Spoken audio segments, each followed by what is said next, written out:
함께 만드는 언론 미디어 협동조합. 여기는 국민TV. 함께 만드는 언론 미디어 협동조합. 여기는 국민TV. 노사정이 어제 노동시장 개혁을 위한 대타협에 합의했습니다. 경제사회발전 노사정위원회는 어제 오후 노사정위 대회의실에서 4인 대표자 회의를 열어 핵심 쟁점인 일반 해고와 취업규칙 변경 요건 완화에 대한 합의를 이끌어냈습니다. 일반 해고에 대해서는 노사와 전문가 참여하에 근로계약 전반에 관한 제도 개선 방안을 마련하기로 했습니다. 취업규칙 변경 요건은 임금피크제 도입 등 임금피크제 개편과 관련해서 취업규칙 개정을 위한 요건과 절차를 명확히 하고 이 과정에서 정부는 일방적으로 시행하지 않으며 노사와 충분한 협의를 거친다고 합의했습니다. 노사정 대화가 성공함에 따라서 정부의 독자적인 노동개혁이 유보되고 노사정에서 노동개혁안을 마련할 것으로 예상됩니다. 노사정 대타협을 이끌어냈으나 노동계의 동의, 나아가 국회의 문턱을 넘으려면 노동개혁 입법은 곳곳이 걸림돌이 나는 지적이 나오고 있습니다. 정기국회 내 입법 절차까지 끝내겠다는 여당과 달리 야당은 이제 시작일 뿐이라며 대대적인 공세를 예고했습니다. 일반 해고를 비롯해 핵심 쟁점도 명확한 결론 대신 추후 노사협의란 여지를 남겨 살얼음판 같은 수순이 남아있어 앞으로의 행보가 주목되고 있습니다. 새정치민주연합 이종걸 원내대표는 오늘 노사정위원회가 전날 노동시장 개혁을 위한 대타협을 이룬 데 대해서 국민 삶의 안정과 고용의 질 상향 평준화가 아니라 하향 평준화한다는 우려를 지울 수 없다고 말했습니다. 이 원내대표는 국회에서 열린 최고위원회의에서 정부의 쉬운 해고안을 사실상 수용한 것으로 뜻밖이라며 이같이 비판했습니다. 그는 비정규직을 정규직으로 전환해달라는 노동계의 요구를 정규직을 비정규직처럼 쉽게 해고할 수 있다는 정부의 동문서답식 정책으로 관철시킨 합의안이라는 비판에도 귀를 기울여야 한다고 덧붙였습니다.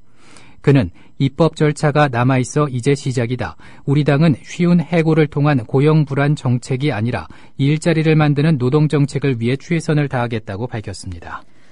검찰이 김무성 새누리당 대표 사위인 이모 씨 자택에서 발견된 필로폰 주사기의 사용자를 밝혀내지 못한 가운데 이 씨가 검찰 수사 과정에서 주사기에 관해 진술을 전혀 하지 않은 것으로 밝혀졌습니다.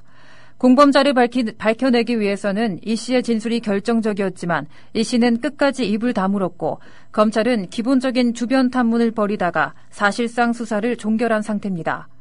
이 씨가 수사에 협조하지 않았음에도 불구하고 검찰이 투약 횟수를 오히려 줄여줬다는 의혹이 일고 있어 검찰 수사 과정에 의문점이 증폭되고 있습니다. 경찰이 이 씨의 자택에서 발견한 17개의 주사기는 물론 본인 DNA까지 나온 주사기조차 범죄 혐의에 포함시키지 않은 점도 논란을 부추기고 있습니다. 중앙선거관리위원회는 오늘 오전 최경환 경제부총리 겸 기획재정부 장관과 정종섭 행정자치부 장관의 공직선거법 위반 여부에 대한 판정 결과를 공개합니다. 앞서 새정치민주연합은 지난달 25일 새누리당 국회의원 연찬회에 참석해 건배사로 총선 필승을 외친 정 장관과 내년엔 잠재 성장률 수준인 3% 중반 정도로 복귀할 수 있도록 해 당의 총선 일정 등에 도움되도록 하겠다고 말한 최 부총리를 선거법 위반 혐의로 선관위에 고발한 바 있습니다. 새정치연합은 이들의 발언이 공무원의 정치적 중립 의무를 위반한 것이라고 주장해온 반면 새누리당은 공개성, 계획성, 적극성 등이 없거나 떨어진다는 점을 들어 선거법 위반이 아니라고 반박하고 있습니다. 선거구 획정위원회가 국회에 선거구 획정안을 공식 제출해야 하는 법정 시한이 한 달 앞으로 다가왔지만 단 하나도 결정난 것이 없어 졸속 획정 논란은 재현될 것으로 전망됩니다. 여야는 국회의원들이 선거구를 자의적으로 획정한다는 비판에 따라 지난 5월 말 공직선거법 개정안을 통과시켰습니다. 여야 잠정안은 국회의원 정수는 현재 300석을 그대로 따르는 대신 지역구 의석과 비례대표 의석은 획정위가 일괄 결정한다는 내용이었습니다.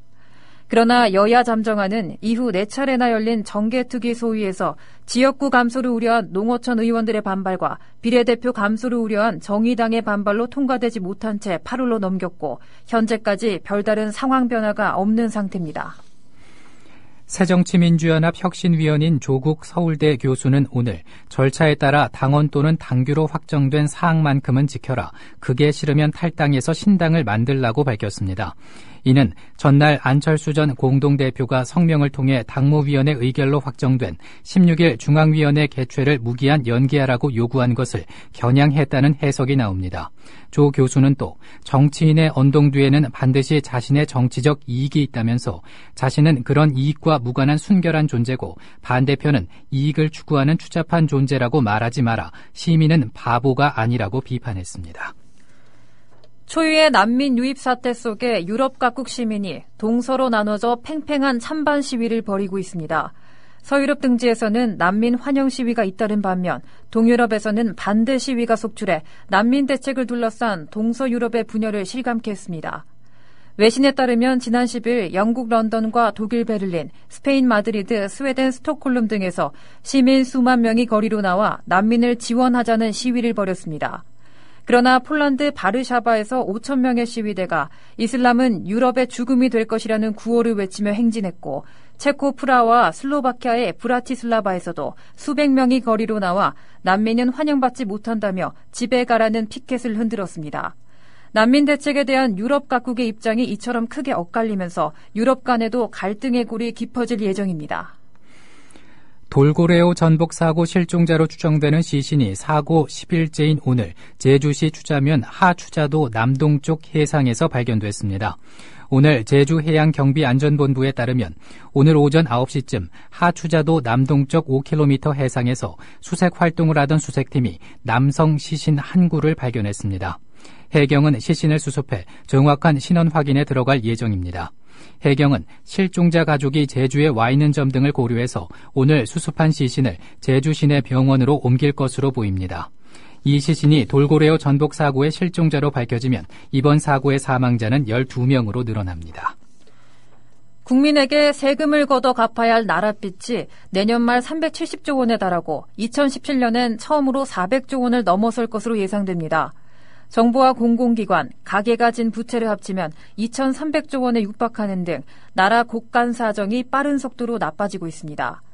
어제 기획재정부에 따르면 내년 한국의 국가채무 전망치 645조 2천억 원 가운데 적자성 채무는 373조 1천억 원일 것으로 추산됐습니다. 2005년 말 100조 원을 넘어선 적자성 채무는 10년 만인 올해 말 300조 원을 돌파하고 2년 후인 2017년 말엔 400조 원대로 뛰게 됩니다. 적자성 채무는 순전히 국민 세금으로만 갚아야 합니다. 전업주부의 0세에서 2세 자녀에 대해서 어린이집 무상 이용 시간을 제한하는 정부의 방침에 찬반 양론이 팽팽히 대립하고 있습니다. 정부는 일부 전업주부들이 이 방침에 거세게 반발하자 어린이집 이용 제한은 취업 여부가 아니라 보육의 필요에 따라 서비스를 신청할 수 있도록 합리화하라는 의미라며 진화에 나섰지만 논란은 쉽사리 수그러들지 않고 있습니다. 보건복지부는 0세에서 2세 자녀를 둔 가정 가운데 종일형 보육 서비스를 신청하지 않은 경우 어린이집 이용 시간을 하루 6시간에서 8시간으로 제한하는 방안을 추진 중이라고 12일 밝혔습니다. 정부는 취업 여부로 어린이집 이용을 제한하지 않는다고 설명하지만 해당 증빙 서류를 제출하기 어려운 전업주부들이 결국 어린이집 이용 시간에 제한을 받을 수밖에 없다는 분석이 나오고 있습니다. 전체 공공기관 중 70%가 넘는 250여 개의 기관에서 인터넷 정규직 전환이 연건인 것으로 드러났습니다. 국회 기획재정위원회 소속 김관영 의원실이 기획재정부로부터 제출받은 자료를 분석한 결과에 따르면 지난해 전체 316개 공공기관 중 71.2%에 해당하는 253개 기관에선 정규직 전환자가 단 한 명도 나오지 않았습니다. 국민건강보험공단 601명, 국민연금공단 435명, 한국토지주택공사 318명, 대한무역투자진흥공상 247명을 뽑았지만 정규직 전환은 없었습니다. 316개 공공기관에서 채용한 인턴사원 중 정규직 전환자 수는 4,088명으로 전체 인턴의 29.2%만 정규직으로 전환됐습니다. 김 의원은 정부가 눈에 보이는 청년 고용 실적에만 집착해 질 낮은 청년 일자리만 양산하고 있다고 비판했습니다. 내년 연말정산부터 신고 서류의 신용카드 사용액과 교육비 같은 기본적인 항목이 몇 번의 클릭만으로 자동으로 채워집니다. 국세청은 2015년도 귀속소득분에 대한 내년 연말정산에서 근로소득자들이 신고 서류 작성을 간편히 할 수 있도록 이 같은 서비스를 제공하기로 했다고 어제 밝혔습니다. 신용카드 사용액, 교육비, 의료비 등 소득공제 신고서의 내용이 연말정산 신고서류에 자동으로 기입하는 방식으로 도입되며 이에 따라 근로소득자들은 국세청 인터넷 홈페이지에 올라온 소득공제 자료를 확인한 뒤 회사의 연말정산 시스템에서 일일이 입력할 필요가 없게 됐습니다. 다만 보험료와 기부금, 의료비 가운데 국세청의 소득공제 자료에 잡히지 않는 금액은 직접 입력해야 하며 총급여 항목도 종전대로 근로소득자가 직접 입력해야 합니다. 한국경영자총협회가 어제 전국 486개 기업을 대상으로 2015년 추석 연휴 및 상여금 실태를 조사한 결과 추석 상여금 지급액은 지난해 99만 4천 원보다 3.3% 늘어난 102만 7천 원으로 집계됐습니다. 대기업은 111만 6천 원, 중소기업은 99만 3천 원으로 각각 3만 9천 원과 1만 8천 원 증가했습니다. 올해 추석 상여금을 지급할 계획이 있는 기업은 73.2%로 전년 75%보다 1.8%포인트 줄었고 전년 대비 대기업의 경우 2.5%포인트, 중소기업은 2.2%포인트 감소한 것으로 드러났습니다. 국민안전처가 안전사업을 한다며 예산을 책정받은 뒤 사무용품을 구입하거나 직원들 만찬비로 쓰는 등 사업과 무관한 비용을 약 3천만 원가량 지출했다는 지적이 나왔습니다. 오늘 조원진 국회 안전행정위원회 의원이 국민안전처로부터 제출받은 국정감사 자료에 따르면 재난안전대책 마련을 위해 배정된 사업비 예산 3개 항목에서 직원들 만찬비와 휴일식대비 등으로 2,939만 원이 쓰인 것으로 나타났습니다. 특히 해당 사업부서에서는 직원들 특급 매식비와 사무용품 구입비 등 사무실 운영을 위한 기본 경비가 책정돼 있음에도 안전처가 사업비로 쓸 돈을 사업과 무관한 비용으로 지출한 것으로 나타났습니다. 해외에 거주하면서 병역 제한 연령인 만 37세를 넘겨 병역을 면제받는 사람이 한 해 5,000명에서 7,000명에 달하는 것으로 집계됐습니다. 현재 법무부 과장의 아들을 포함해 139명은 해외에 불법 체류하면서 병역 의무를 미루고 있었습니다. 이렇게 병역을 면제받은 후 다시 한국 국적을 회복하는 남성도 한 해 평균 20여 명이었습니다. 국회 국방위원회 소속 안규백 의원이 병무청에서 제출받은 자료를 보면 지난해 37세까지 해외에 거주하며 최종 병역 면제 판정을 받은 남성이 5,220명에 달했습니다. 이들 중에는 영주권을 취득하지 않고 해외에 불법 체류하며 한국에 돌아오지 않는 경우도 있었습니다.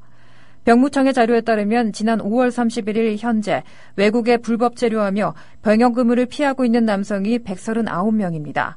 이 중에는 법무부 한 과장의 아들도 있는 것으로 파악됐습니다.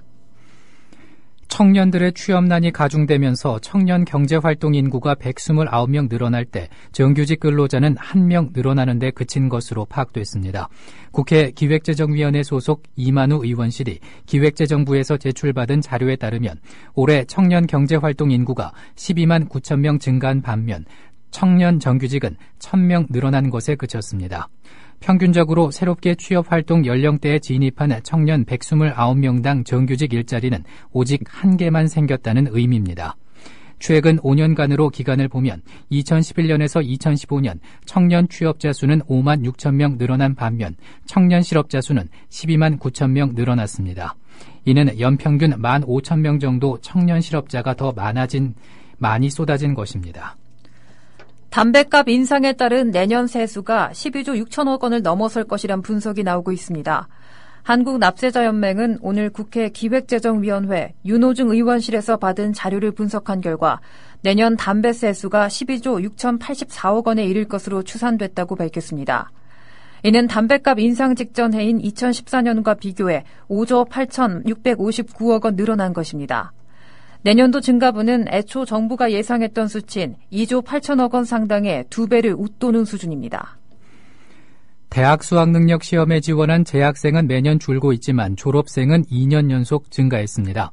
한국교육과정평가원은 올해 11월 12일에 치러질 2016학년도 수능의 응시 원서를 접수한 결과 지원자가 63만 1,184명으로 2015학년도보다 1.5% 감소했다고 어제 밝혔습니다. 재학생은 전체의 76.4%인 48만 2,051명이고 졸업생은 13만 6,090명, 검정고시 등은 13,043명 등으로 집계됐습니다. 한편 올해 수능에 지원한 재학생은 지난해 49만 5,027명보다 12,976명 줄었습니다. 전체 응시원서 접수자가 줄어든 가운데 졸업생이 증가한 데는 수능 난이도가 영향을 줬을 것이라는 분석이 나옵니다. 이영덕 대성학력개발연구소장은 수능이 쉬워지고 지난해부터 의학 계열 정원이 1,000명 가까이 늘면서 대학에 다니면서 더 좋은 대학에 가려는 이른바 반수생이 많아졌기 때문이라고 분석했습니다. 대학교 캠퍼스 내 상업시설에 무조건 교육면세 혜택을 줄 수 없다는 법원의 판단이 나왔습니다. 법조계에 따르면 서울행정법원 행정5부는 최근 이화여대가 서대문구청장을 상대로 이화 캠퍼스 복합단지에 부과한 재산세 약 4억 원을 취소하라며 낸 소송에서 원고 패소 취지로 판결했습니다. 2008년 완공된 이화 캠퍼스 복합단지는 대기업 계열 레스토랑, 커피 전문점, 영화관 등이 지하 4층에 들어와 있습니다. 서대문구청은 이대가 임대사업을 하고 있다며 2010년부터 2014년 부동산 부속토지 재산세 4억여 원을 부과했습니다. 이번 판결이 상급심에서 확정되면 대학가에 큰 파장이 예상됩니다. 금융감독원은 올해 상반기 중 금융사기 피해액이 월 평균 261억 원이라고 오늘 밝혔습니다.